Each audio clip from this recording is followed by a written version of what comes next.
আমরা যা পাব বলে আশা করে আছি তা যে আমরা পাবই, এই নিশ্চয়তাই হলো বিশ্বাস। আর সেই বিশ্বাসের দ্বারা আমরা নিশ্চিতভাবে বুঝতে পারি যে আমরা যা দেখতে পাচ্ছি না তা আসলে আছে। বিশ্বাসের জন্যই আমাদের পূর্বপুরুষেরা ঈশ্বরের প্রশংসা পেয়েছিলেন। বিশ্বাসের দ্বারাই আমরা বুঝতে পারি যে ঈশ্বরের মুখের কথাতে এই জগৎ সৃষ্টি হয়েছিল।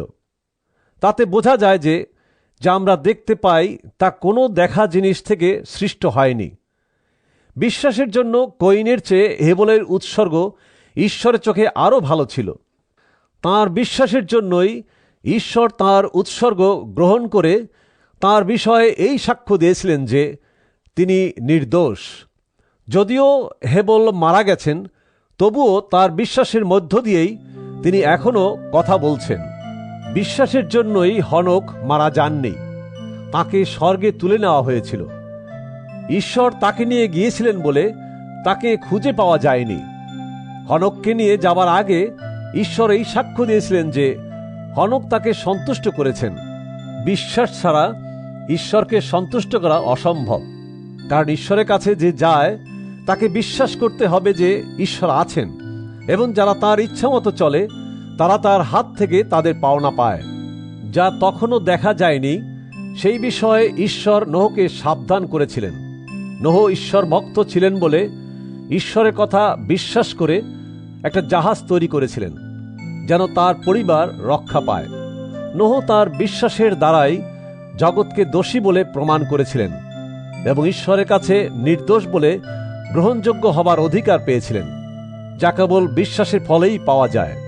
ঈশ্বর যখন আব্রাহামকে ডেকেছিলেন তখন বিশ্বাসের জন্যই তিনি ঈশ্বরের কথার বাধ্য হয়েছিলেন এবং সম্পত্তি হিসাবে যে জায়গাটা তাঁর পাবার কথা ছিল সেই জায়গায় তিনি গিয়েছিলেন। যদিও তখন বুঝতে পারেননি তিনি কোথায় যাচ্ছেন, তবুও তিনি রওনা হয়েছিলেন।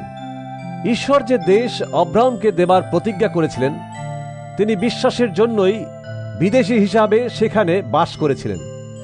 তার সঙ্গে যারা সেই একই প্রতিজ্ঞার আশীর্বাদের ভাগে ছিলেন, সেই ইসহাক ও যাকবের মতো করে তিনিও তাম্বুতে তাম্বুতে বাস করতেন, কারণ যে শহর চিরস্থায়ী তিনি সেই শহরের অপেক্ষায় ছিলেন।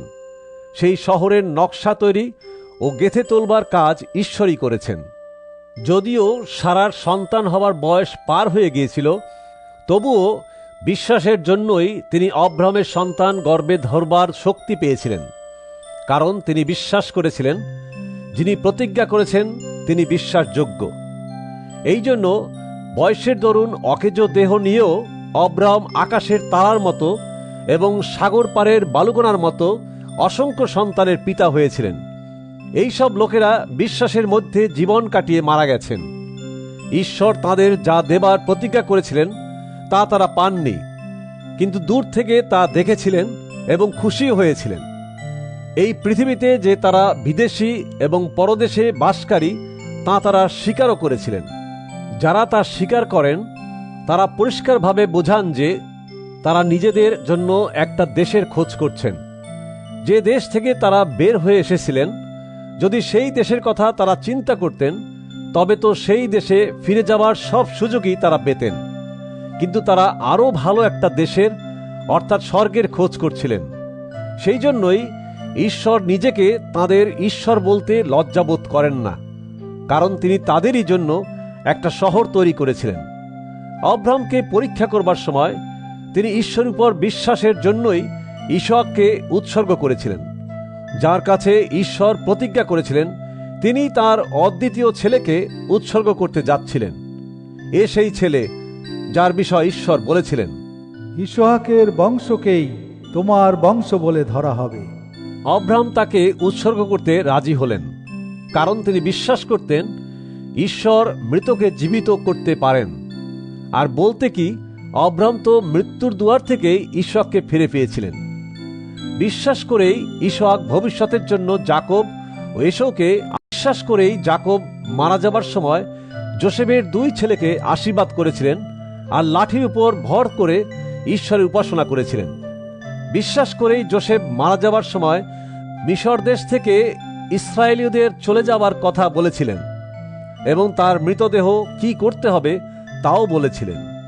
মসির জন্মের পর তার মা বাবা বিশ্বাস করেই 3 মাস তাকে লুকিয়ে রেখেছিলেন, কারণ তারা দেখেছিলেন ছেলেটি সুন্দর, আর তারা রাজার হুকুমের ভয় করলেন না। বিশ্বাসের জন্যই মসি বড় হবার পর চাইলেন না কেউ তাকে ফৌরনের মেয়ের ছেলে বলে ডাকে। তিনি পাপের অস্থায়ী আনন্দ বাদ দিয়ে ঈশ্বরের লোকদের সঙ্গে অত্যাচার ভোগ করাই বেছে নিলেন। তিনি মিশরের ধন সম্পত্তির চেয়ে খ্রিস্টের জন্য অপমানিত হওয়ার মূল্য অনেক বেশি মনে করলেন, কারণ তার চোখ ছিল পুরস্কারের দিকে। ঈশ্বরের উপর তার বিশ্বাসের জন্যই তিনি রাজার রাগের ভয় না করে মিশর দেশ ছেড়েছিলেন, কারণ যাকে দেখা যায় না তাকে যেন দেখতে পাচ্ছেন সেইভাবে তিনি ধৈর্য ধরেছিলেন।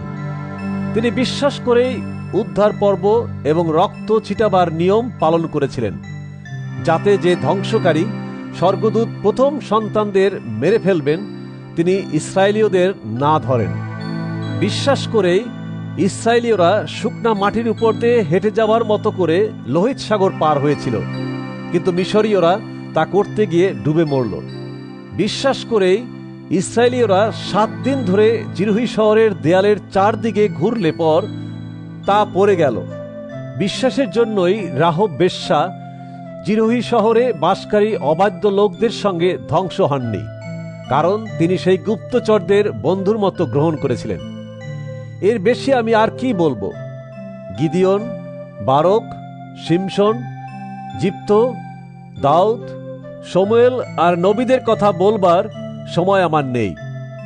বিশ্বাসের দ্বারাই তারা রাজ্য জয় করেছিলেন, ন্যায় বিচার করেছিলেন, ঈশ্বরের প্রতিজ্ঞার পূর্ণতা লাভ করেছিলেন, সিংহদের মুখ বন্ধ করেছিলেন, ভীষণ আগুনের তেজ কমিয়ে দিয়েছিলেন, ছোড়ার আঘাত থেকে রক্ষা পেয়েছিলেন, দুর্বল হয়েও শক্তিশালী হয়েছিলেন, যুদ্ধে শক্তি দেখিয়েছিলেন এবং বিদেশি সৈন্য দলগুলোকে তাড়িয়ে দিয়েছিলেন। স্ত্রীলোকেরা তাদের মৃত লোকদের আবার জীবিত অবস্থায় ফিরে পেয়েছিলেন। অন্যেরা নিজের ইচ্ছায় জেল থেকে খালাস না নিয়ে নির্যাতন ভোগ করেছিলেন, যেন তাঁরা মৃত্যু থেকে জীবিত হয়ে আরও ভালো জীবনের অধিকারী হন। আবার অন্যেরা ঠাট্টা তামাশা ও ভীষণ মারধর, এমনকি হাতকড়া ও জেল খাটা পর্যন্ত সহ্য করেছিলেন। লোকে তাদের পাথর মেরেছিল, করাত দিয়ে 2 টুকরা করে কেটেছিল এবং ছোরা দিয়ে খুন করেছিল। তারা অত্যাচার ও খারাপ ব্যবহার পেয়েছিলেন, আর অভাবে পড়ে ভেড়া ও ছাগলের চামড়া পড়ে ঘুরে বেড়াতেন। তারা মরুভূমিতে মরুভূমিতে, পাহাড়ে পাহাড়ে, গুহায় গুহায় এবং গর্তে গর্তে পালিয়ে বেড়াতেন। এই লোকদের স্থান দেবার যোগ্যতা জগতের ছিল না।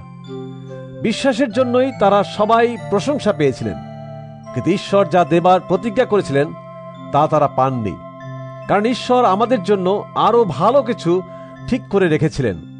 তিনি ঠিক করেছিলেন যে আমাদের বাদ দিয়ে তাদের পূর্ণতা দান করা হবে না।